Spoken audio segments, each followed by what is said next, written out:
welcome back to Black Crow Gaming. Tonight we are doing something a bit different. We are going to do a very loose... Mass orgy. Very... yeah, great start. Yeah, right, yeah, so we are going to do a lore episode with... It's almost like a podcast style, I'd say. Yeah. We have got some drinks going. We are sat in the crow's nest. We are This is the other end of it. Yeah, this is the other end of the crow's nest that no one ever sees. This is like behind the scenes. Yeah. So, Your optics are empty. I know. I purposely made them empty. They are now. But yeah, so this is a new little segment we're going to try out. Obviously, if you like this, please let us know in the comments. Please like, share, and subscribe. Don't forget our sponsors, Glasshammer discounts on there, which is all in the description, and of course, Trainforge.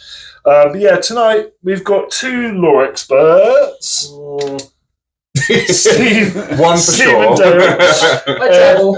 I mean, well, yeah, to be fair, Steve's got over 30 years of experience of lore, so he's probably forgotten more than he knows. Yeah. And then we've got Dale, who just quietly sits there and absolutely rinses books all the time. Yeah, I use them to go to sleep and drive and all sorts. Yeah, exactly. So, and then, idiots. well, yeah. Sleeping while driving is not good. Don't listen to any lore that I say this evening. I play 40k. I don't listen to it or read it. So, Simon? You don't even read rule books, really. No, I don't. No, I he makes guess. it up as he goes Yeah. along. The game That's is why I far win. easier if you just make it up as you go along. That's what I found anyway. Yeah, that's how you win. Exactly. But if you're confident with it, Yeah. people don't argue. It's You true. just go, yeah, I can do that. Yeah. Oh, okay. Has that got to do strike? Yes. I've got two of them. Invulnerable, rerollable. Yeah. It works really well. It does. Mm. How would they have it on a night? I don't know. People probably don't question because at some point GW has had a rule like that. They in did. the edition. That's right. Yeah, exactly. Yeah. So We've already segued into it. Look at that. Exactly. And going back years and years, there was a Space Marine character, and I think it was Iron Hands, who Of course it was. could actually get a one-up feel no pain. Yeah. What? Were you not around for that? Because of the way it was worded, he could get a one-up feel no pain. So you put him in your Death Star, and then went, "I'll take everything on him for this turn." I want to say that was 7th edition. That was the Death Star edition, wasn't it? Where you had D-weapons and stuff. Yeah, Because D-weapon, yeah. you had 2 rerollable Jinx saves on Ravenwing Bikers. Yeah. And you had the Tau Commander Star. Yes. Oh, the yeah. 9 Riptides. Well, 9 Riptides was for Yeah, one, that and was. they But also- that, yeah, this was just and they- before detachments. Yeah. So that when detachments came in, you could team up triple Riptide with an Eldar scat bike list, and it was hideous. It was just brutal. Yeah. I'm glad I never played 7. It was wild. 8th and 9th edition were bad. I mean, Chaos was thinking, we're great. We've got Khan, we've got Cypher, we've got all these, we've got the Demon Kin and everything else go for this massive Death Star. And then they went, oh, yeah, Marines need something now. Oh, okay, one up. Yeah. I love how we've already gone off on a tangent. Yeah. What was the first thing? No, I'm carrying on. It's fine. I like. There's 4 things written on Yeah. that paper. We'll It's see very how many we loosely get written done. down. We're Very at number loosely. 6. Yeah, so we loosely wrote down 4 things, and Simon, I don't think that's enough. And I said, trust me. Yeah, it's enough. By the time we've You gone say we? I wrote it down because I asked you at the start of this, and you went no. I'll write some things down then very quickly. I forgot. So Josh was like, I've got a plan. Yeah. Simon, you write the plan. He is my plan. Yeah. He's always my backup plan. So come on, what is the first question? So the first question I wrote down is, what lore brought you in to the hobby? Well, yeah, not even Let's the start hobby, with Dale, but because I feel like Steve's might take either Yeah, we'll do us 3 3 to first, 4 then we can wait for working Steve. So it was probably the tail end of 6th edition.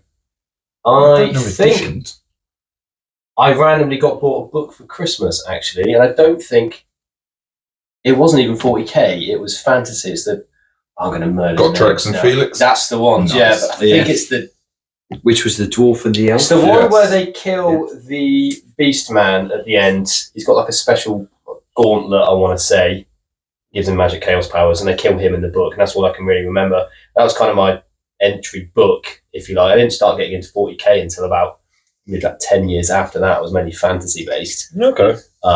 And it was more for me, it was like White Dwarf magazines, reading through those. I had like 10 magazines because my parents weren't buying them and stuff at the time, but I had these magazines and I must have read them cover to cover on repeat for like 5 years Nice. before I went, because I had the Vostroyan campaign when they released all the metal models. I want to say it's the Medusa 5 campaign. They're the Nurgle Demon Prince on the in the book as well. Like that really started like all 40k, but it's shiny. And then I think I played the game more than I read the books after that for a while, and then I really sort of knuckled into the Space Marine Battle series. I think I bought every single one of those books because some of those are great. Even if I think your classic is just your typical Bolter action book where the Space Marines come in and they murderate everything. But there's one book. Is that a word? Yes. Oh, it's that. All right. We've coined it. Yeah. They're into great books like Hell's Reach and stuff like that. I mean, that's still up there as one of my favourite books. I think I read that every year religiously. I think a lot of people would agree with me on that one. Yeah. And then it was just, as I got more and more into the 40k community, other people had books as well. So I read all the Kayfius Kane stuff. I read through the Democles campaign. And just any book that comes out, I kind of just pick it up and read it now or listen to it. More listening now I'm a bit older, I've got kids and stuff, and it's just life. Also, just modern days, especially Horus Heresy and the quantity of books that come out. I mean, some of these books go on for like 20 plus hours. Yeah. Yeah. And trying to find that to read in your normal life, you're just not going to find it now. But yeah, so I listened to the whole of Horus Heresy. Some people will say that's cheating, but I got through it in the end.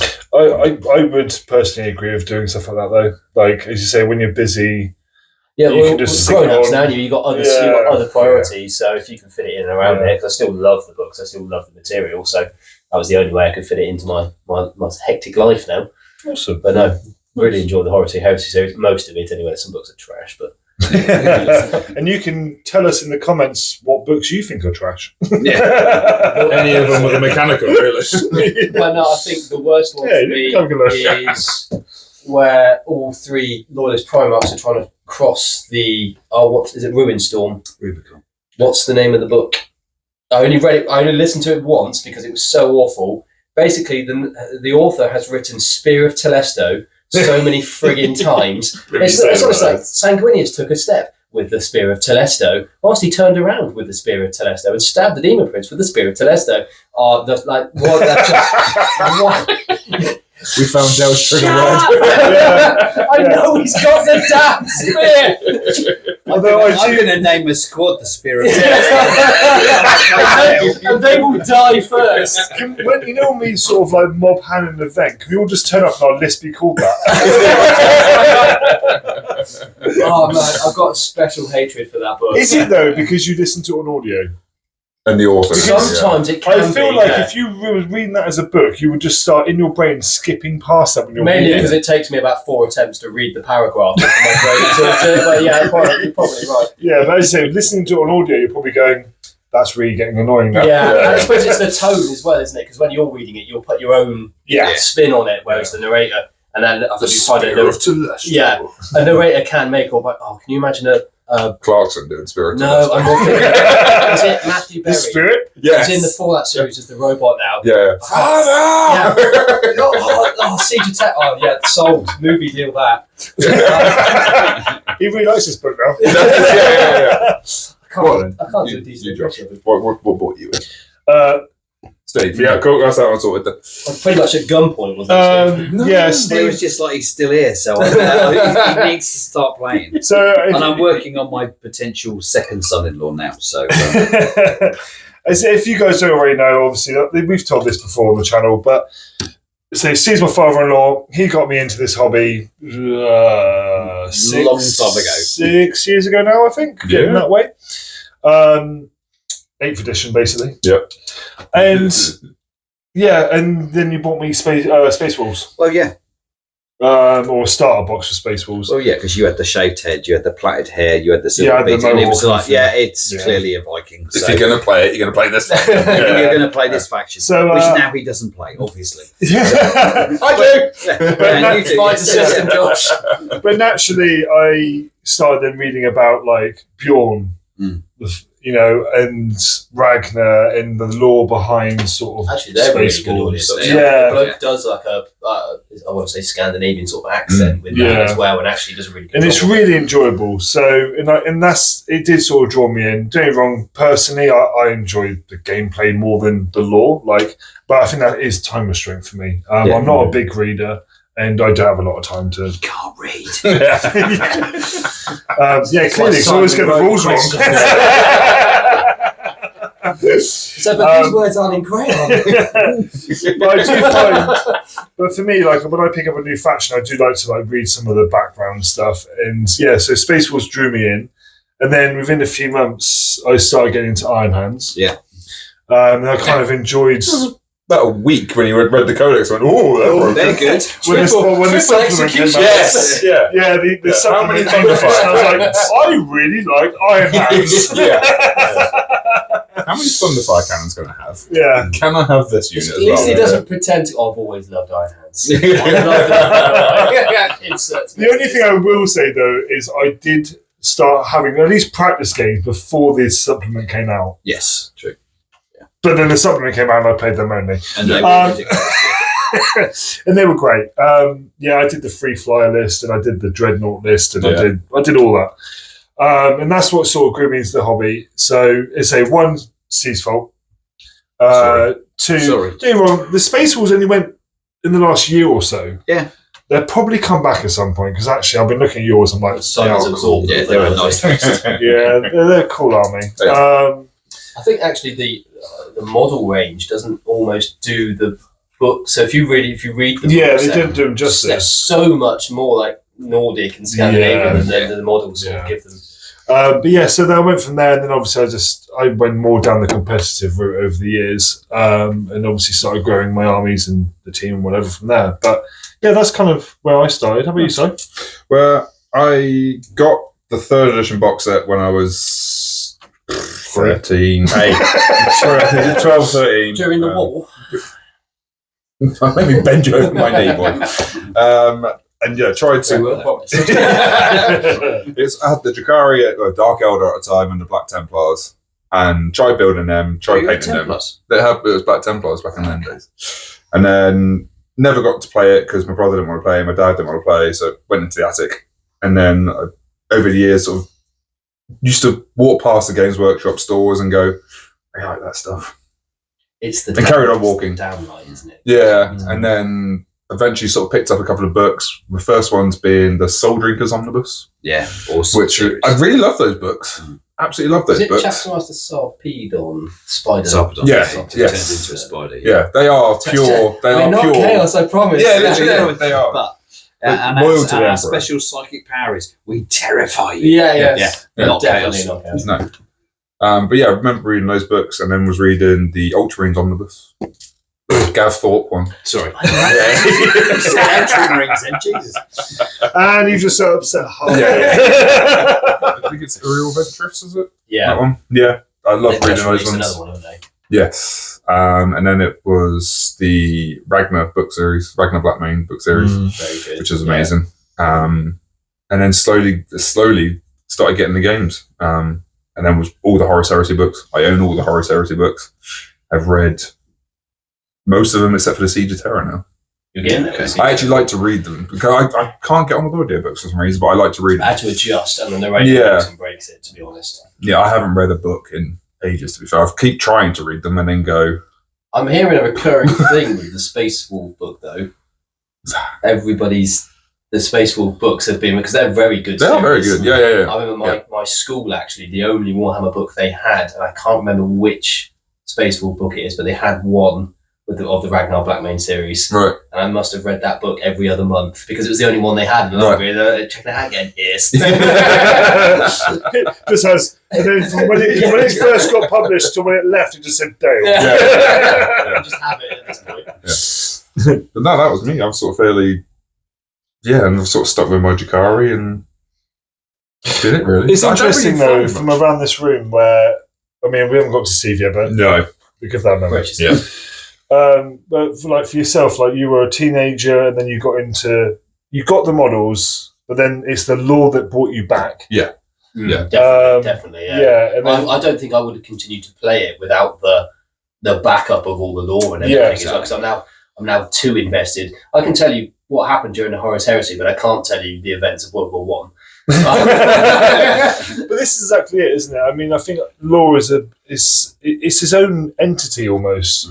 Like, I know there's people out there that enjoy reading do the lore opposed to the game. Yeah, they actually have no connection to the game itself. That's right. They're a reader and they like reading and they like the story and the lore. So it's really interesting where we already know how diverse this hobby is between sort of painting, building, playing, lore, reading, whatever it might be. So it's really interesting, like, how people come into this hobby. And we'd like to hear you guys' opinions on, or not opinions, but how you guys came into playing 40k. Yeah. Or even if you're not playing, you're watching this because it's a lore video, we'd love to know how you got started. Or maybe book series recommendations that maybe... 100%, yeah. I've heard very good things about the Cyphers Kane novels. I keep trying to read them and then go. I can't for me because it's God, and I just I can't stand God. And Gaunt's ghosts and things. Yeah, it doesn't light my fire at all. No. Whereas the current one I'm reading is The Exorcists, the new Exorcist model, Exorcist Chapter 1. Right. And it's superb. Okay. But it's Imperial Marines who get possessed by demons. Oh. And then they use them to go out and fight. But of course, if anybody finds out that's what they're doing, whole chapter dead. There's a fantastic book about the Exorcist when they face a Khorne invasion on a planet on like I want to say tomb world, but that's the wrong word. But it's like a burial world, if you like. And the Space Marines get the bright idea to bury all the citizens in the earth because they think these are Khorne Marines. We know what's coming. He buries them all in there because some people get buried that aren't dead, right? So that they can all breathe and stuff like that, but they're all safe. Yeah. So when the Khorne invasion lands, there's no populace, and so it's just the Exorcist last stand against all the Khorne and the demons. It's a really good book. There's a fantastic scene where a Thunderfire cannon gives absolute shit to a greater demon of Khorne. It comes busting through the wall. The Tech Marine has been killed. It's the machine spirit that's piloting the gun, and it's like, fucking having you, son, because you're big. My memory with names of books and stuff is trash, so I won't remember, but it is there. Part of the Space Marine Battle series. Right, that sounds awesome. Go on, Steve, give us a rundown. Very quickly then. So we used to play Dungeons and Dragons as a family group, to be honest, with my mother-in-law, my father-in-law, Sarah, my brothers and brother-in-laws. And then they were all like, we fancy doing something sci-fi wise. And it's like, no idea. I'll have a look. So it was, and I used to get my models from GW for fantasy. Yeah. We're talking about the 80s. Yeah, and beyond. Magazine, you have to order each individual arm. Yeah, that type of stuff. Yeah, you could order all your bits and pieces. So we started looking, and then Space Crusade was out, and Rogue Trader, which was original version 1 of 40k. Yeah. So I got Rogue Trader, and it was clearly like, this is never going to work as a D&D type board game on the floor over, start 6 o'clock Saturday night and still be playing at 4 o'clock Sunday morning. It's not going to work. Whereas the D&D stuff did. So I bought Space Crusade and I amended all the rules. So basically we could then, each individual model was a character and whatever, and people could play as scouts or Marines or whatever. Wow. And that's how I got into that side of it. But I really enjoyed the lore and everything else that was in Rogue Trader. And my brother-in-law, Nick, was exactly the same. And he was like, we got to play this. So it was like, okay, fine. It then rolled into 2nd edition. So we both bought different armies. And he and I used to fight in our garage. That was it. Nice. Then we didn't know anybody else. There was no groups. There was no clubs. There was no nothing. Then we just played like that. And then we started doing it, tournaments and other bits and pieces. So that's how it developed for me, from doing one thing into another to get me hooked into it. When I first started playing Rogue Trader wise, and then they brought out Slaves to Darkness and The Lost and the Damned, which were the hardback extra editions into those. So, and it was just like, yes, Slanesh. Yeah, that's it. That's awesome. I like it the whips. Well, there was Seen a picture of Steve when he was younger. yeah. There was a statement from Fabius Bile in there when he was still commander of the third Legion, third company of the Third Legion. So he was still in there then. Yeah. You know, well, now Was he a obviously, commander of the league? he was of one of the companies. Yeah. So he's not now, but he was there. No, because He was the chief before apothecary, because the he was laws the chief- changed. But did he? Yeah. Oh, okay. I Yeah, get the you. laws changed, so he's different now. But at the time, it was be careful because I've only asked for your firstborn. I could have asked for all your daughters and all of your sons. And it was like, that's real yeah, dark. I like that. That's really dark. So that's what drew me into Chaos to start with. So they went obviously. from that to, you know what you need is a fancy cloak and a pimp cane. Yeah. That's the direction I want you to go in. Absolutely. So, and to be fair, so I got into that doing that. I then met a guy called Gary Marsh, who, for want of another word, is my brother in playing 40k. Yeah. Because we were both Slanesh players all the way through. And then we both decided, you want somebody to do something else? So we both then went Eldar. Yeah. They weren't as bad then as they are now because we know fake Whatever and you all need to that tell crap. You know, but we were doing that, and then it was just like, actually, yeah, been there, done that, back to Chaos. So it was, for me, it sort of developed all the way through from fantasy through to trying to do a game that we could play as a family, and then developed on into, actually, I want to keep doing this. So what else is out there?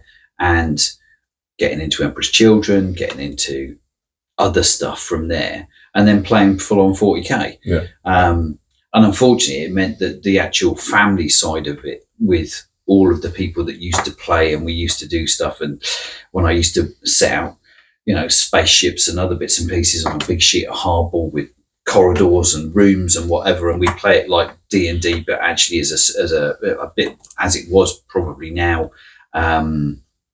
What's the one with the Terminators and the Gene Stealers?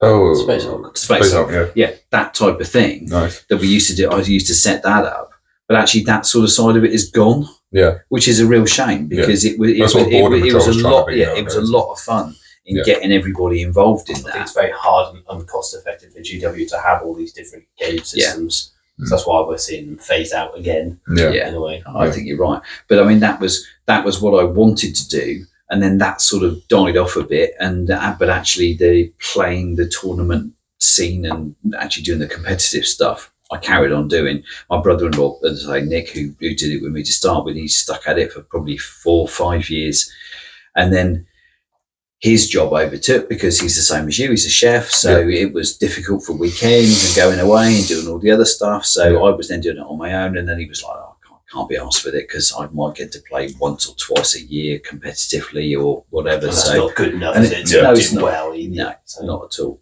So yeah, so that's really how I got into it.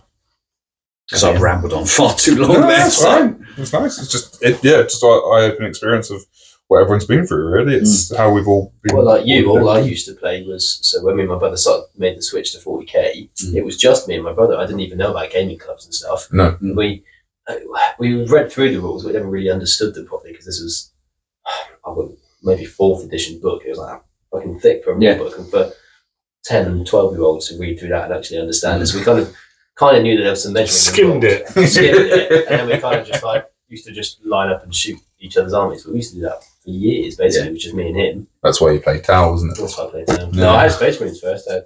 And actually, I think the 4 Space Marines had Tyranids in my first 40k army. You surprised me. Well, for us, what we used to do, because it was one of those ones where you had that sliding scale of strength versus whatever. Yeah, that's the is one, this. And strength 4 versus toughness 4 was one of those ones we could never get our heads around for whatever reason, because it was a 4.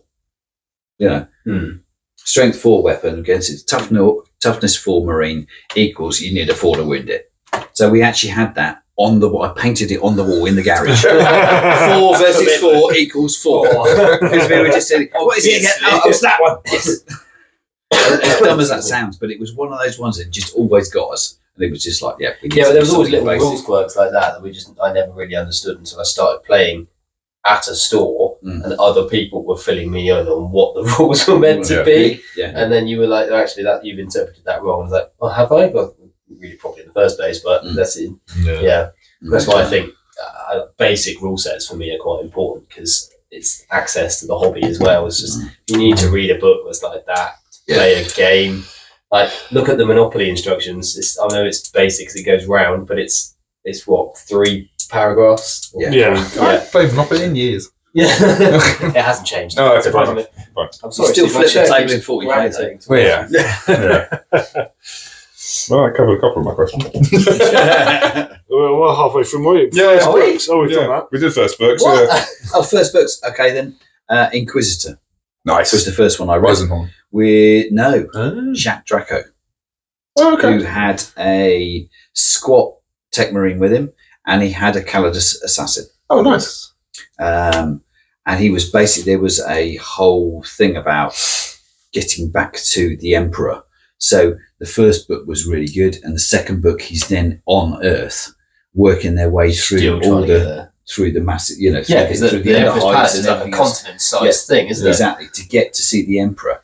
And he gets to the door, he leaves his 2 assistants outside, he goes in, allegedly talks to the Emperor, comes back out, and then they vanish.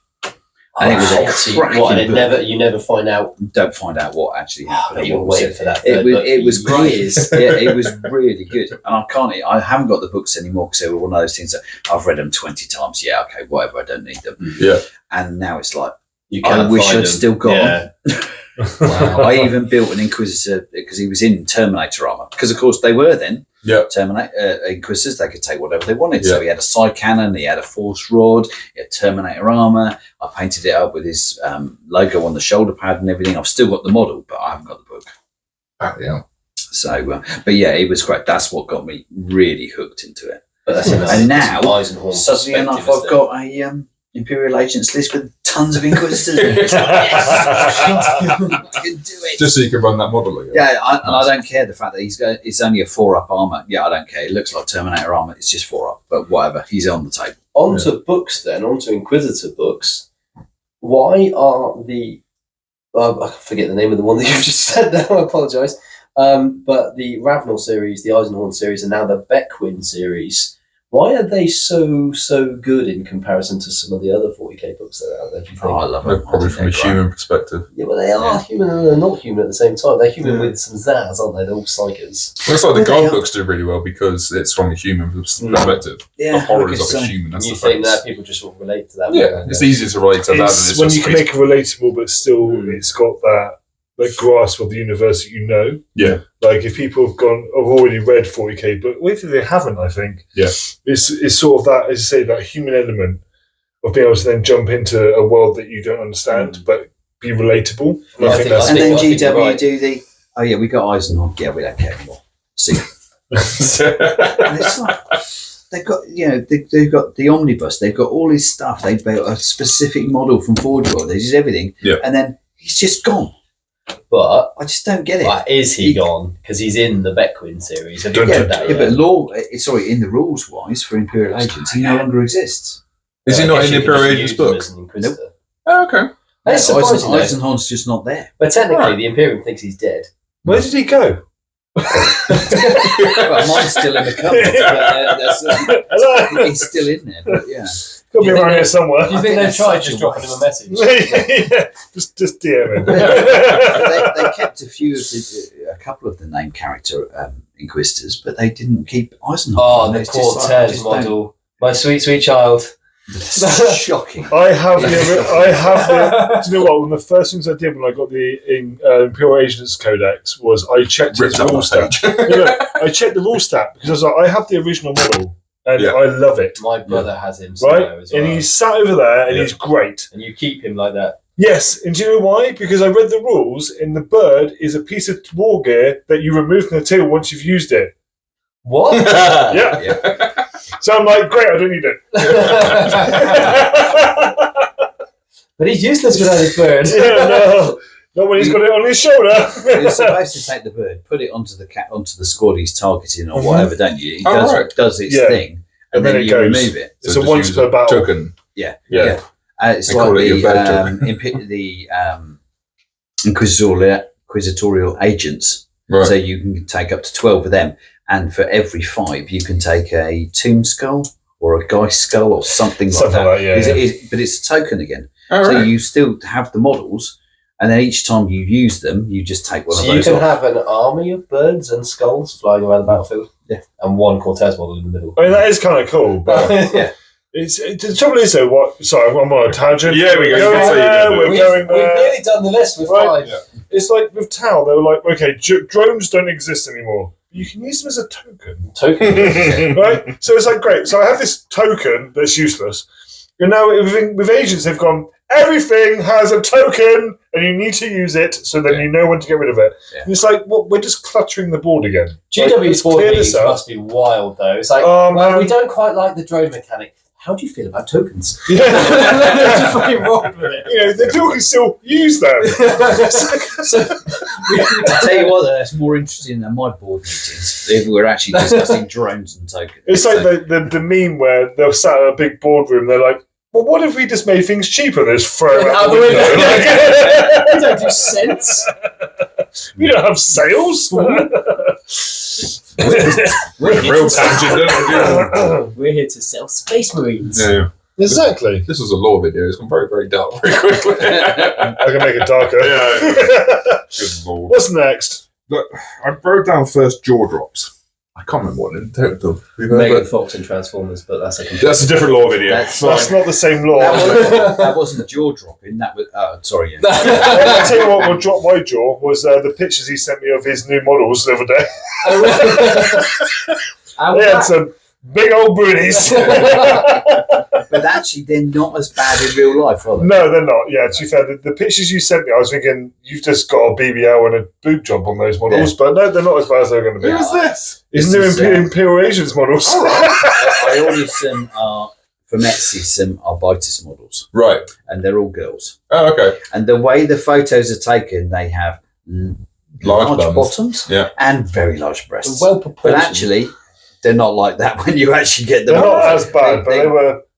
The pictures didn't do them well. They don't do them much justice. But anyway, Arrest me. but you'll be seeing them on a table near you soon. Oh, God. This is your horde army. That's not a horde army. It's not. Yeah, it's It horde is. for you. It's 80 models. It's a massive horde. You've heard of Can't painting do that, lenses, and now you have to learn how to paint nipples. Oh no, I can do that. It's Slanesh. Yeah, Fine. exactly. Yeah. Yeah. But yes, first jaw dropping moments in the book. Ooh. That's a very... But probably for me, it'd probably be when I read Istvan. When the Job Site Massacre. Ooh, Yeah, because I've read that's a some good- good books, but like Yeah. shock and horror. Yeah. That's a pretty good first moment. Yeah. I'm just trying to think before that. No, I have to agree because obviously I was on the good side then and going, yes, just shoot those loyalist scum. But it was brutal because the whole way the book gave it in was everybody was going in, and then suddenly the Emperor's Children and the others were just like, okay, we've got them between. Yeah. We've got the loyalists between two I fronts. actually Yeah. didn't And it know was just- much about the Horus Heresy when I read that book for the first time. No. I wasn't aware of what legion was on what side, so the shock factor of when they all just turned, I was like, no. Yeah. It's like, Yeah. oh, damn, you did.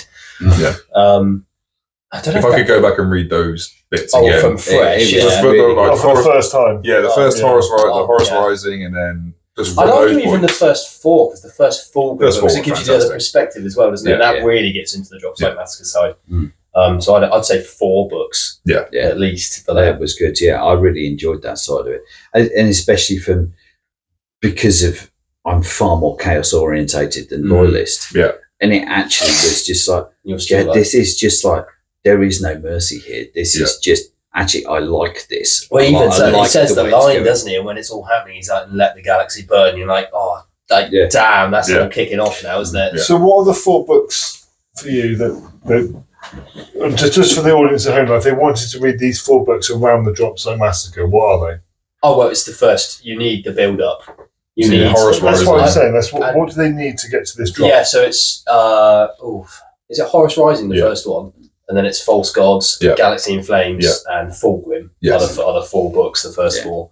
I'd say for any hobbyist, make the time to read those first 4 books because the rest of the hobby just makes so much more sense. Yeah. And the Fulgrim one's great, especially when he goes and chops off whichever province it is. Because you can tell he even regrets it, doesn't he? It's the demon that twists him to do it in the end, isn't it? Because I don't know about you, but when I was reading that, Fulgrim.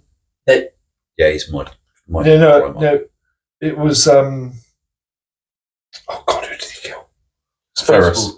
Was Ferris? Ferris, first Primarch dead. Yeah, because you made that very clear to me every time we played.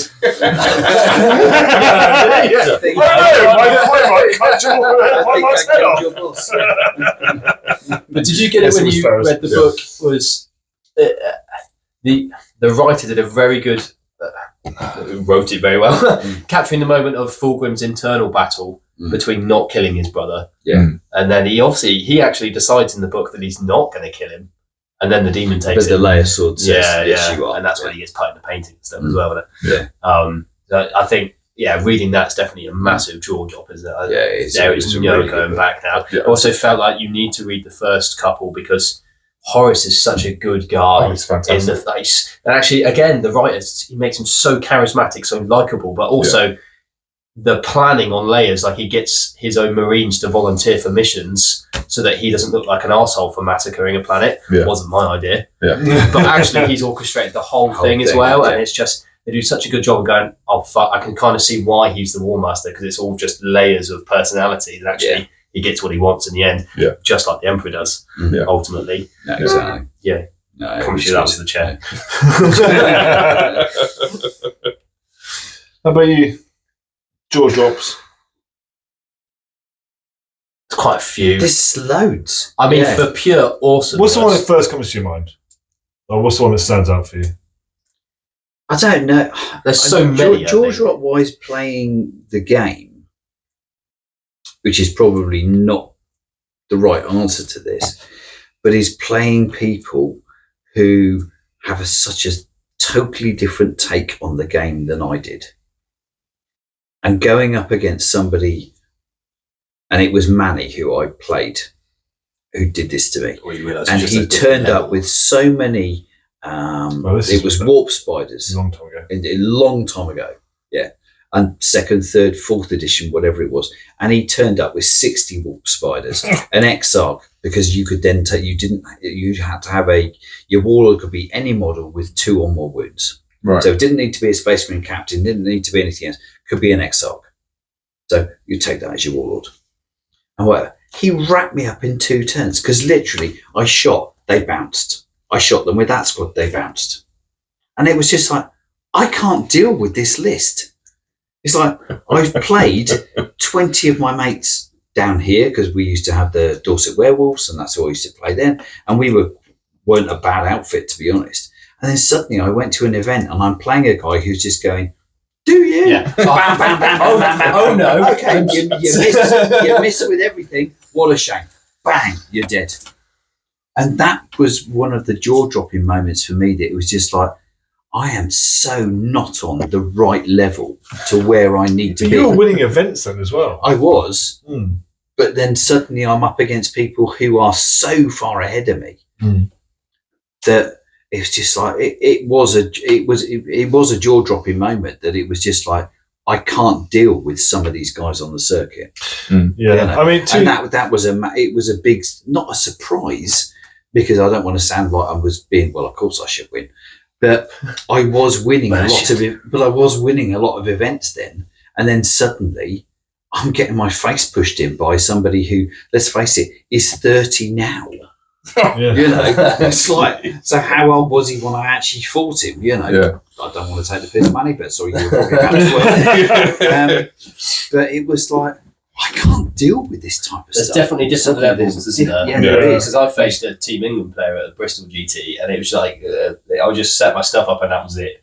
I was like, there's no usually you get a game and you can sneak your way out of stuff, and you're just like, how on earth could I have done anything differently to have changed the outcome of that game? I find myself in that real middle ground at the moment of like, I'll go to local events, or I went to TM for the teams event and stuff, where I'm just like boarding people, and then I'm in this like no man's land and then get smashed by Mannies. in the world. Yeah. So I'm in this weird no man's land at the moment.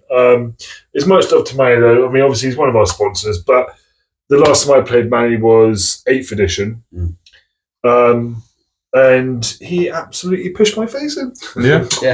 Quite gladly No, as it's well. 9th edition because there's a crossword. No, it was 8th. No, 9th. It was 9th. Yeah, 9th. Sorry, yeah. Yeah. And that was an event where if he wasn't there, I would have won it. So, fuck you. Ruined it. But you suddenly come up against these guys who are on the circuit who just make you take stock of. So you're saying it's a hobby draw drop as well, Nick? Because I've had that with painting standards, etc. I know we're on tangents. I don't. Yeah, we are tanging, but I have not even got to a point in my life where I look at someone else's army and go, "Yes, that's beautiful." I have no interest in matching that at all. I'm never going to have. My issue is, I think if I took the time, I could probably do very well. I don't have the patience for it. No, you want to get it to a table. Yeah, I want it on the table and I'll play a bit. But you could teach. You can teach anybody to do almost anything, but it's time spent, isn't it? Yeah. So you could get to these high standards where people are free-handing forward on top of rhinos. Because I've seen that at a few events, and it's beautiful. But again, time spent. Those people probably don't. They don't. Maybe don't have. As I talked about Gary earlier, I mean, he's actually painted Shelley, who was his last girlfriend, naked in the back of his rhino. She's on the side wall of the rhino. Inside. Inside the rhino. So Gary is an incredible. He is an incredible painter. I just wish I'd been able to watch it while he was just painting it. But anyway, so was it like a Titanic moment? It's just the levels of what people are painting. And to be fair to a lot of the guys that we know, Mike Bolton has won umpteen painting awards with his stuff. Gary did. There's a load of other guys that we know who've really done well with that. Well, I've got no chance. I can't deal with it. My eyesight's not good enough to be painting. As well as it was 20 years ago. I mean, the one person that's really upsetting. Well, I say upsetting me. He's one of the team, so actually, if anything, he's doing us all a favour. But is Joe Dennett? Yeah, I was going to say, Jesus. And what's really annoying from a personal point of view is, yes, I paint quickly, and people are like, "How have you done 2,000 points in a month?" It's very simple. It's called contrast. Point and spray. Where Joe is knocking out like incredible models, display level pieces. Yeah, and it's also custom made. Like his latest models, they're all like custom made, and he's done stuff to them. You may not have seen it. I think we're allowed to say that some people are flat out annoying with their skill. Yeah. Basically, I just do this, and you're like, Joe has taken a couple of kits. He's made a broadside, but used a dragon from AOS, and put like croup bits on it and made it a tail Riptide or tail Storm Surge with all these bits, and it looks absolutely gorgeous. And then he's painted it, and it still looks amazing. He's got a display board for the rest of it. He's got a croup board, which has got these crates on it. Actually, so I'm at the stage now that I've built Gladius, I've sprayed Gladius, and Gladius shall stay black for a while. That Templar. So a little shout out to Joe because like he's smashing it with his paint. And his Votan's gorgeous as well, but. For the rest of us, from 2 foot away, it looks great. Yeah. There's some mere mortals in the hobby, isn't there? And it honestly, I sometimes feel bad though because people come to me and go, "Oh, I love your army; it's fantastic." I'm like, I thank you, but it's not. I appreciate the slap chop. Basically. I mean, like people go, "Oh, your knights look great." It's like each. Mordog takes me like 15 minutes. I was saying this to you earlier, though. I think Warhammer armies, and this is a bugbear of my own, is I can paint to a fairly decent standard, but I take so fucking long to do it that actually it brings the rest of my army down because I've got some units that are really fucking good and some units that just aren't. They're like base paints, effectively. Whereas I've got a lot of the team that do smash out an entire army in a weekend, and I think it looks better, especially if you do the basic as a uniform. That's the one thing that I've always done is make sure like everything's coherent. So at least it all looks shit. And I think actually, but I think as long as it's consistent. I mean, I'm more comfortable with my World Eaters now because all my bases are the same and it's the same color scheme. And I think because they look consistent, actually, when I put them on the table, they look okay. Well, as much as 2 feet away, your opponent's on the other side of the table most of the time. They go, They look great. Yeah. You can't see that you've got. What's the name of that Space Marine that I showed you earlier? And he's all like, Clarence, be strong. Be strong, Clarence. There's none of them all look like that because you can't see them. I think you're right. I think it's just actually as long as it looks good enough on table, I'm comfortable with that now. Yeah. It's My stuff's getting better. Like I'm enjoying painting my walls. I'm taking a bit of time with look them. great though, but again, contrast. But, characters are getting a lot of attention, but like the basic troops, contrast has been amazing. well, my Imperial agents are just going to be contrast because I just can't be asked. Yeah. Are we going to agree then that GW made a massively good move by bringing out contrast? Absolutely. Because I think so. Because you don't enjoy paint, do you, Josh? That's all. We paint for events, so we'll paint a list. Yeah, like I normally paint for a purpose. Yeah. There's a couple of models I've enjoyed painting. Like Bellicor and stuff, I really enjoy painting. Bellicor's a good model to paint, though. Yeah, he's a lot of fun. Of that is incredible. I'll tell you wrong, I've got like 8 different dry brushes. I thought we're all just looking at the Bellicor on the Yeah, we shelf. are. I mean, I would take credit for Angron, but that wasn't me. But yeah, so there has been models I've enjoyed painting. Your Mario Kart. Your Mario Kart. Yeah, actually, Mario Kart. Didn't we do that to wind you up, though?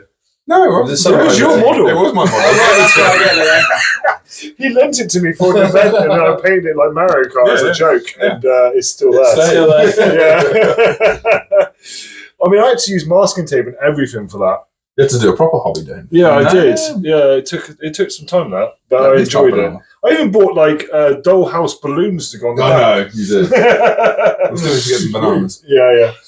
But yeah, so now we've completely gone off on a tangent. There's more laws we talked about. But that was law. That was our law. Yeah. Next one's a quiz. Just as a few just entertainment value really on Marine Legions. So, who are the 6th Legion? Don't. Blood Angels, isn't it? Sixth Legion? No. I just got a monkey in my head doing this. I'm so upset because who do you think they should be? Space Force. Hey! I'm so bad remembering what numbers the Legions are. Yeah, it's okay. During COVID, the Mercs, we got together every week. So don't get me wrong, I was always Black Crow, but I originally started playing for the Coldstone Mercs. And during lockdown, every Thursday night, we had a Thursday night quiz, didn't we? During lockdown, and there's 5 or 6 of us to get on. Alex Fennell maybe popped in every now and again. Yeah, he did, yeah. And we talk about flamethrower shotguns that he had for home defence. Yeah, I had to Google it. It's like, that's not a thing. Oh my God, it's a real thing. Yeah, just Google, what was it, flamethrower shotgun shells. Yeah. Oh, okay, like Dragonfire, so. Yeah, basically, but in a shotgun, it's ridiculous. Anyway, tangent. Yeah, and say Alex was coming on, and we used to do a quiz every week, Right. Thursday night quiz, and I was shocking at it. You lost every night. And one of the questions was, and I think Steve put it in there for me, Yes. because it was an Iron Hands, and I still can't remember what it is. What number Legion they are, and I think I put like Alpha Legion or something because I was just like, I'm just guessing at this point. Yeah. And got it wildly wrong. Mine are. So what are the Alpha Legion? See, I think they were 1, but they're not, are they? You said it earlier. 11. 20. Yeah, see, this is what I mean. This Okay, is so why. who were number 1 then? Or who are the first Legion? God, You should know this. it's not what I think it is. They literally refer to themselves as the first. It's not Ultramarines, though. No, It's not, because they're the worst. Yeah. They're the 13th. Dark Is it Dark Angels? Yeah. Every. I'll tell you what, Legion's Toby based and on all of we have some very dedicated Dark Angel players in this team, and they're going to be all cussing at me so hard right now. Yeah. I don't care. We'll just kick them out. Okay. The collective Dark Angels players. I'm just going to put this out there. Fuck the Lions. Toby Wood. So, the 3rd Legion? Oh, Imperial Fists. No. No, I don't know. No, you asked them You one said it person. earlier. They're mine. Slanesh. Slanesh. Emperor's Children. Emperor's Yeah. Children, yeah. And the 12th as the last one. Iron Hands. No. Ultramarines. Come on. We both play them. We both play them. World Eaters. Hey! I can count. You'll clearly give up. Yeah. Right, next question. Yeah. What's the 15th and 18th Legion? I don't know. Oh, those are the ones that are They're the ones we redacted. don't know. Yeah. I want to know so bad. No. Tell me, GW. But I have to say, I mean, we touched on this before we started going on stream, but that's the only part of the lore really that has never changed. Yeah. That those legions have always been redacted. Yes. No one knows what they are. There's so much other stuff that's been there, changed, done it. I mean, my Emperor's Children were pastel colours, then they were pink, then they were purple, then they had a black series. The black shoulder pads and stuff. Yeah. Now they made that like a veteran designation, didn't they? They changed colours on it. So they've changed so much. I mean, Eldrad in one of the GW campaigns that we all used to do and play our games and then send our results in, Eldrad got stuck into the machine spirit of a Blackstone Fortress by Abaddon, chucked him in there and killed him because Chaos won that event. Right. And then suddenly he's back again. So this time, we didn't want that, so it's going to change the whole lore again. Yeah. We can tangent back to books because there's I said we can tangent back to books. My memory is going to fail us miserably on this one. There's a Space Marine battle book, and it's got Grey Knights in it, Dark Angels in it. Abaddon invades. It's the fall of. Arcadia. I'll get back to you on this one. I'll look it up in a second. I'll tell you. Anyway, there's a Grey Knight that's been imprisoned on that world. Epimetheus was of the Dark Angels Legion to start off with, so he kind of avoids his chapter. He is an alpha level psyker, but he's also a Grey Knight, and he was left on the demon world to keep the demon cash. Oh, is that the one where he closed. goes into the Garden of Nurgle? Or is that a different? No, that's a different book. Okay. Slightly, yeah, that's another Marine. No, that could also be related. But at the end of this book, Abaddon captures him, and he sews psychic blanks to his flesh to stop him using his powers. Oh, yeah. And then he's imprisoned on the Vengeful Spirit somewhere, and they never say anything more about it. Huh. I think something like this is going to turn up in the Beckwin series, though.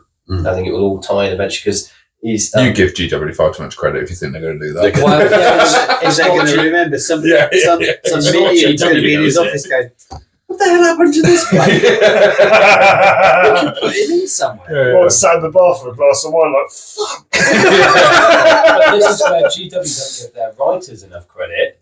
They're the ones that create the lore that we love so much. Yeah. Very not true. GW. They say, like, one of my favourite things about I'm Grey just going to look Knights. up the book so you guys can. Okay, but one of my favourite things about the Grey Knights is obviously Drago.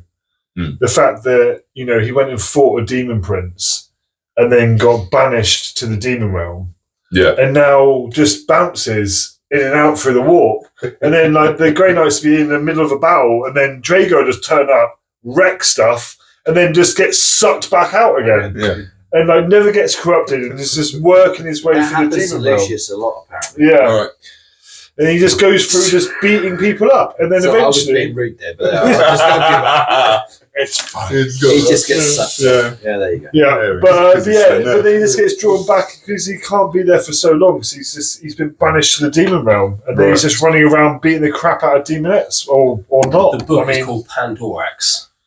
there you That's go. the only name on it. There's Okay. the planet's called Pandorax. There's a greater demon of Nurgle in there that's like the size of almost like a city. That fat green thing over Yeah. there. That fat green thing over there. Yeah.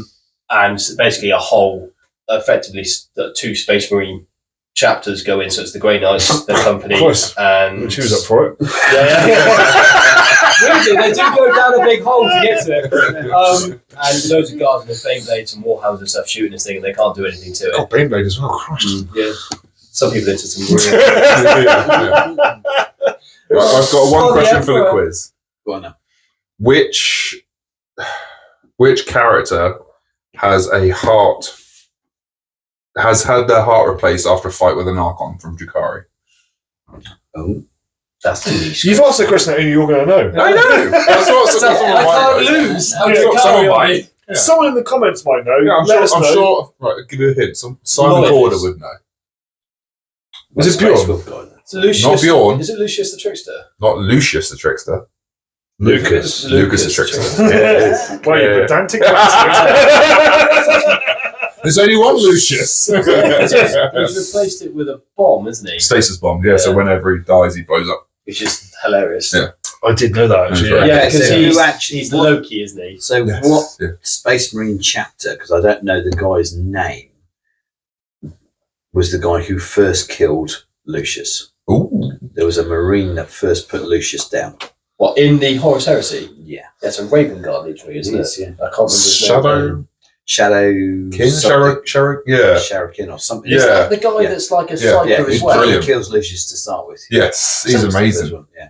Remember I've read the book. Does he do it with a needle rifle or something as well? A sniper rifle? No, he takes him out in Was it? combat. Because there's one guy that's a psyker, isn't there? And he sort of teleports around, so he's like unkillable. It's like a death mark. Yeah, he's just like, haha, I'm here now, stabs. Yeah. Yeah. I think there's another Raven Guard, isn't there, that goes toe to toe with a Primarch because he can teleport around like Corvex can. Yeah, Sharak, I can't remember his name. I think it's I think something like it is Sharak Sharak, or something like that. yeah. He can literally he's modified his armor that much, you can just blend into any surrounding. You can literally walk past him, he'd be here.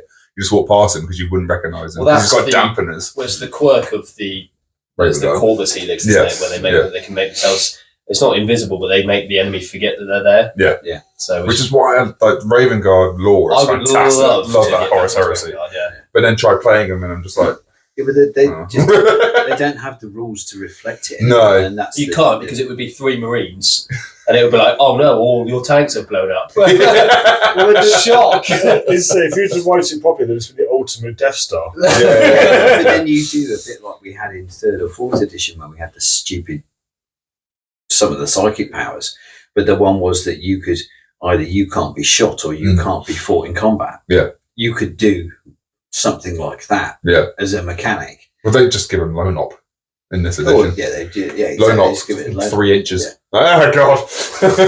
Army wide lone op. But I mean that mechanic worked quite well. That you had to take the choice as for whether you're going to take the hit from the shooting or the combat, Right. and then just The go. Tower Modi is crying. So, I mean, I lost a tournament because I chatted to a guy and we were outside having a fag, and he was just like, "So how the hell do you beat your army?" It was just like, "Well, to be fair, I don't have grenades, so actually you just rush up and surround my characters and go, right, I'm going to shoot you." And then I'll go, okay, fine, you can't. And then you charge me, and then I can't deal with that amount of combat. Right. And then his mate, who was in the same club, played me in the last round. Who just went, apparently you don't have grenades. And it was like, shit. So I couldn't, so if I charged in, because I didn't have grenades, and if they were in cover, Right. I couldn't fight first. Oh, that gave you initiative. didn't So, it? yeah, it gave I me remember initiative. now. Yeah. So literally, he put everything in cover and refused to come out. I missed that. So my Fantastic. 2 characters bounced up and summoned their 66 demonettes that I had with them, and then went, crap, I've got to charge him now. And that's how I lost the event. Right. But it was a really good mechanic. So you had to play. You say it's a really good mechanic. Well, it was because it meant you could avoid one phase of getting targeted. Yeah. But for most stuff back then, they were moving so fast that they were on you anyway. Right. So I think it was West either West shove tournament 2 they metal go guns in your weird as face well. and go, do you want to take this, or do you want us to charge you? Which one do you want? You know. I think the codexes and the rules are written for a balanced, multiple unit style of play. Yeah. And then you go to a tournament and you go, well, if you go to a tournament, you're probably going to have, like you say, you're going to have a load of fast moving units because they're the best at taking objectives really quickly and doing actions and stuff like that. So it kind of, you end up with this You weird do now, situation. but we didn't have to do that then. A tournament list now is the three of everything that's the best. Yeah, basically. Yeah, Yeah. but we didn't have to. You could win by just tabling your opponent. I used to build my list solely to kill people. Right. I didn't need to do. It I took didn't you need to do any a while actions to or- grow out of I did, yeah. To be fair, I still do it now. that. Yeah. You know, I still rather actually table somebody and then go, well, I lost, but I killed everyone. You did too. Dead. Okay, so I've got a controversial question. Oh, God. How do we feel about 10th edition and how law accurate it is with the armies now, as in tabletop? I like the orcs at the minute. I like the detachments. I like the play style. Do you miss having, like... But do you feel like it's... But I've gained a proper war, and that didn't exist for a while. Yeah. Yeah. So this is why it's kind of controversial, because I know a lot of people have different opinions out there, and please let us know yours. But so for your orcs, you kind of agree that actually it plays into the law. I think, well, I'll say that maybe the book isn't balanced now across other books. Forget about game balance and If we competitiveness. purely take the orc book, I like the fact that the weapons aren't massive AP, because orcs, you're not going to have massive AP. You haven't got fancy power blades. I'm hitting you with a fucking hammer. Yeah. Or a blunt chopper. They don't care about these sort of things. So the fact that the Codex is AP1 or AP2 across the board kind of makes sense. The orc bodies are strong enough. We're stronger than a Space Marine, but that's lore accurate as well. War gives us advance and charge. It gives us more attacks. It gives us an invulnerable save, because actually that makes sense. And when they call a war, it's not going to last forever. No. So kind of like the one-turn war thing kind of makes sense in my mind. Yeah. And actually, all of the detachments, I know not all of them are great in competitive play. My God, they're thematic. We love the Dread War when we play it. It's not the best, but it is fun. So much fun with it. And actually, we played the Squig one the other week, didn't we? Yeah. Again, pick the hunt target. I love that dynamic. I think more because we played Knights. Yeah. But I think they've hit the nail on the head with the book. I just don't know if they've then balanced the other books in comparison. So I think it then feels a little weird playing other factions. How do you feel? I don't like Skysplitter. No, I mean, we're talking thematically. Thematically, it's good because Skysplitter, you're relying on your boats, relying on your transports to get you to where you need to be, to strike, to disappear, to get out of dodge. I mean, I think they are getting better and better with that. I think the Marine one's been interesting because they've taken away like the White Scars. The White Scars are still there. The Ultramarines are still there, but they're not under the same name. Yeah. They're allowing people to use their models how they ever want to, which is what you should do that though with Righteous Crusaders. Yeah. The black with the model range and the lore, picking a Val. Yeah. Even just like the names of the Vals. Yeah. But the Space Wars I've got at the moment, the Champions of Rust attachment is awesome because you're just going, cool, I've done this saga where I've taken your home objective. Now my whole army has an extra OC because I'm so proud of our character over there getting us. So my only argument to that is though, especially with Marines, is it's too diluted. Yeah.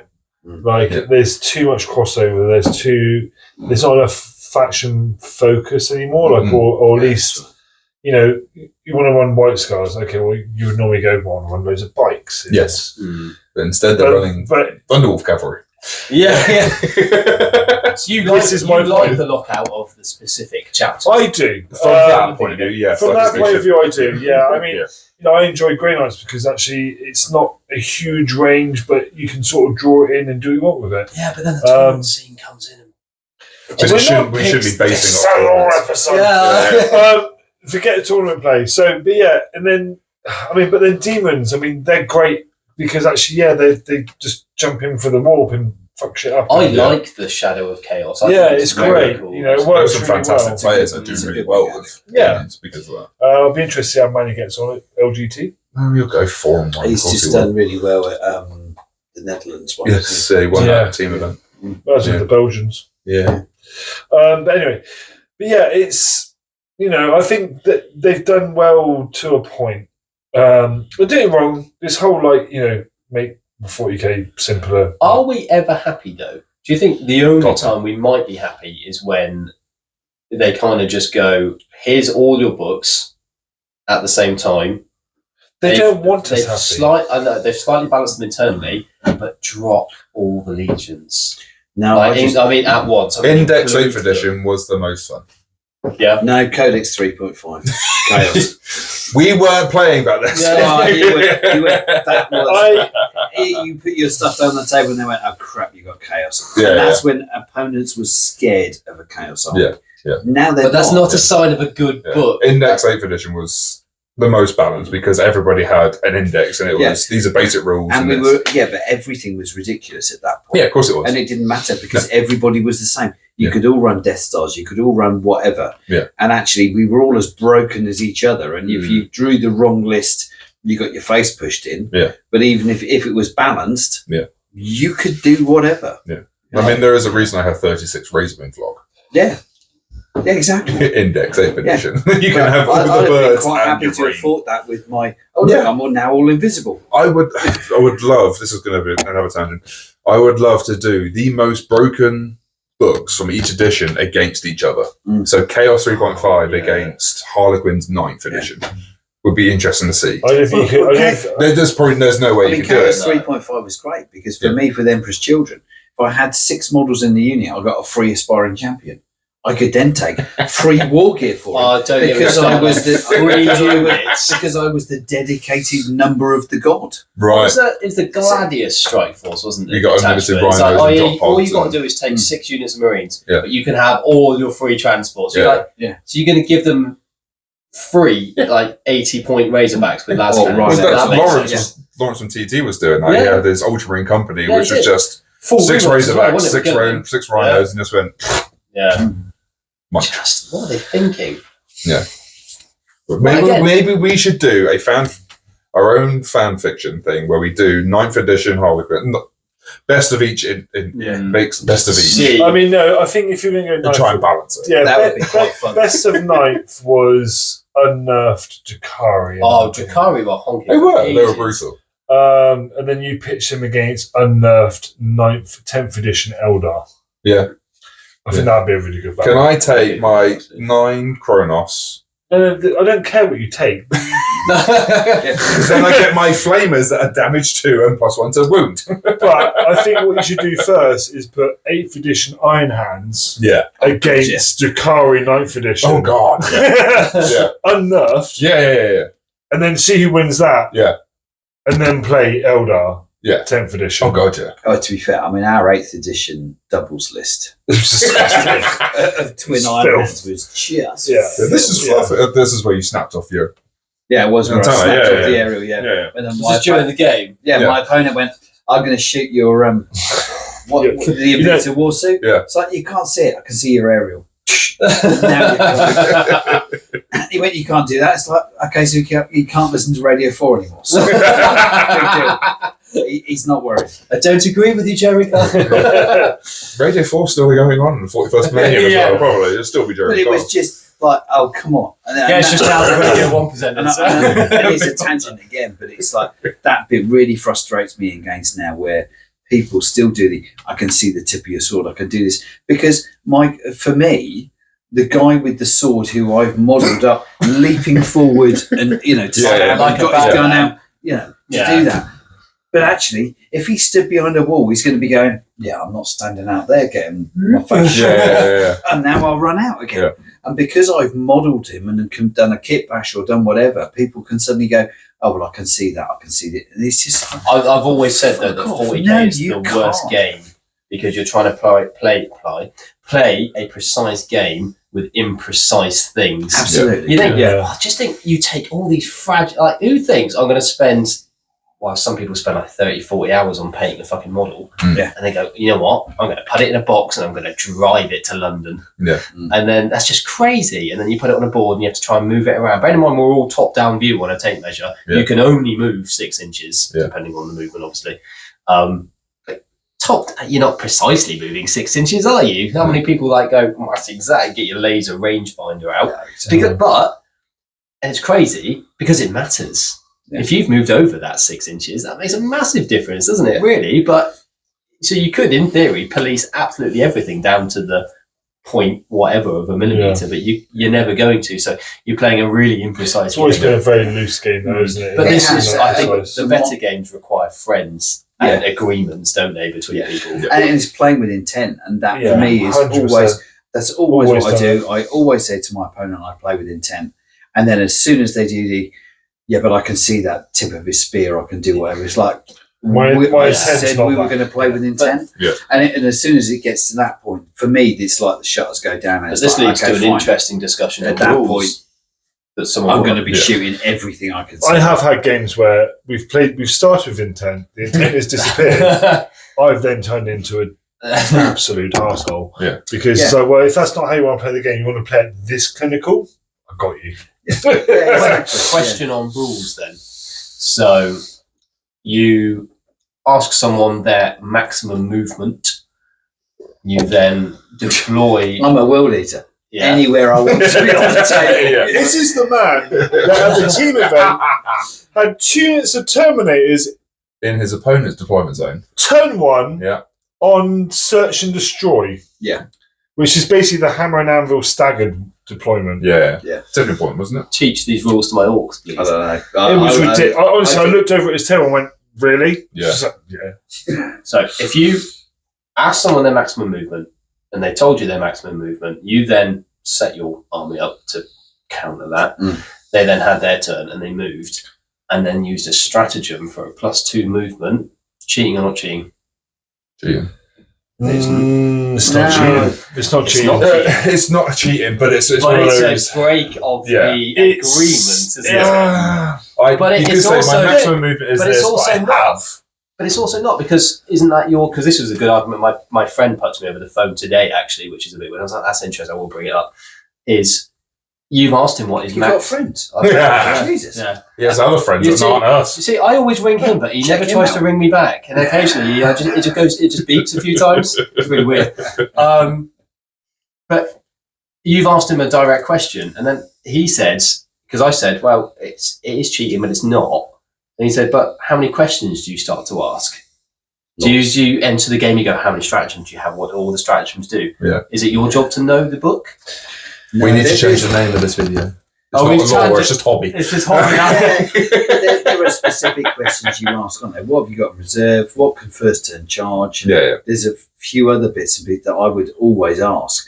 The rest of it, I'll deal with as See, the game me goes on. personally would go, right, well, my maximum movement is this with my advantage. Okay, And so I have a strategy. so for Yeah, I me, when would, to be when fair, I I would say overshare. I have a strategy. yeah, when I've played World Eaters and someone's asked me a similar question, I'll say, well, my 8-bound move 9, Mind. right? You're not sure. You know that. I haven't played them for a minute. When he's had a few drinks, they move 10. Yeah. So they move 9. Now, arguably, if That you want answers to be my question. slightly unsportsmanlike, that's correct. It is. Their movement on their data sheet says 9. Okay?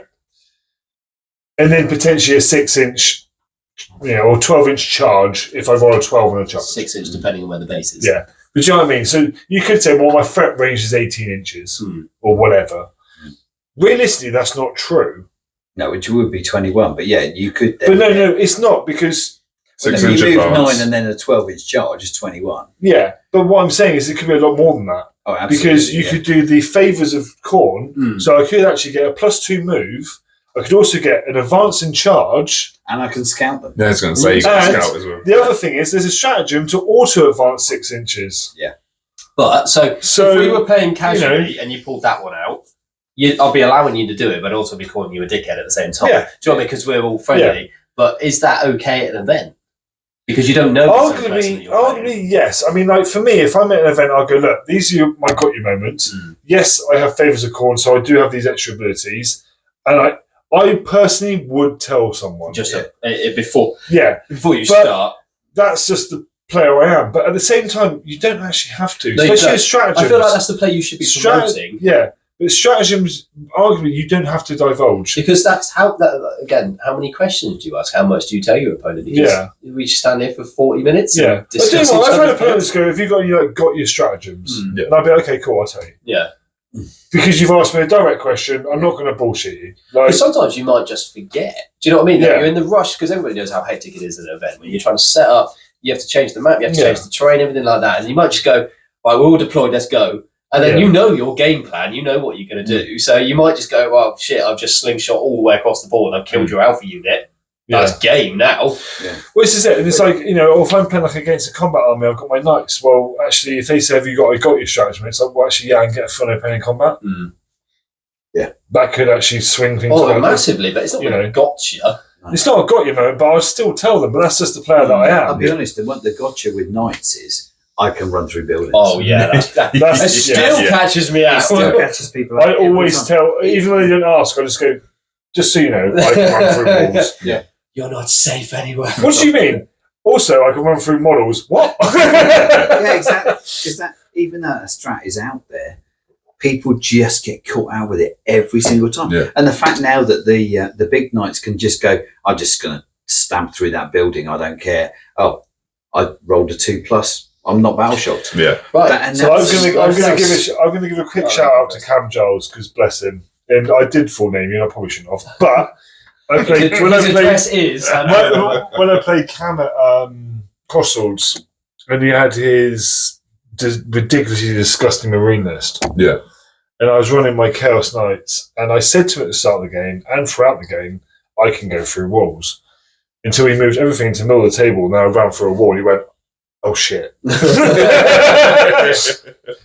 So, but then at that point, it's not your responsibility. You've told your opponent, it's up to them if they want to remember. I think tick the boxes as many as you can, as much as you remember, to be that kind of sport. I mean, at the team event that Josh was talking about, I said to my opponent, this is my maximum move. And I did say to him, favours of corn, I can scout, I can do this, I can do that. And he just went, you've got no chance, you're never going to roll that high. So he set his army up, and then I rolled multiple sixes for my advance, and I rolled 2 double sixes for my charges, and it was like never tempt the dice god in such a way. It's just like it's going to happen at some point. It's going to happen, and it was just like he got 20 Terminators and 9 8-bound in his deployment zone in combat in turn 1. And he got no answer to it. That's it, but I guess he was like, but that shouldn't have happened. It's like, no, it shouldn't. Fantastic. Fantastic. The trouble is between shouldn't and what is possible. Yeah. Well, exactly. Sometimes. Yeah. I could have failed every single one, rolled double one across the board. Yeah. He'd have then shot me off the table, and I'd have lost that game. Yeah. The ultimate expression of duck around and find out, isn't it? It's just all the dice come off. And this is like we're coming back to Steve's original point of, what do you tell your opponent? Because it's like, well, this is what I can do, but then do you say, well, this is what I could possibly do? Because in theory, they're getting the opponent with the stratagems wins you games. Yeah. Like, if it's on that, because let's face it, it comes down to about 3 or 4. It's not as strong as it was in 8th and 9th, though. Stratagems now are nowhere near as powerful as they used to be. When you used to be able to stack 3 or 4 abilities in one go and just go, I'm just going to just regurgitate all over you, and I'm just going to wipe you out in one turn and use 12 CP. Yeah, that's gone from the game. Yeah. So I do miss the list. I don't miss the list building. Where I do the Grey Knights. Yeah, I've got 12 CP at the start of the game. How? Yeah, because I've got a battalion, I've got a patrol, I've got a list. I've got a lot of 32. It was the Grey Knights that was the greatest one, because you literally used 7 CP in one turn, and you could literally just eviscerate your opponent. Or playing Brian and his flyer list. I'm -3 to hit. Still, actually, jaw dropping moment in 40k is watching someone with an Eldar flyer list face a tractor cannon spam. I didn't know what he was running. He put all his players down, like, oh no, you in trouble. And kill 5 planes in one turn. Oh dear. Right, we have tangent quite enough for one evening. Yeah. Thank you, gentlemen. It's been an absolute pleasure. Yes. Thank you everyone at home. I hope you're still here. If you've gone to sleep, sorry. And if you are, please like, share and subscribe. Drop us a comment. Let us know how you feel about this episode. If you enjoyed it, we will do more. We've had fun doing it. If you didn't, we'll do more anyway. Because we enjoy it. But thanks a lot, guys. We will see you next time. Cheers. Okay, Bye. Cheers.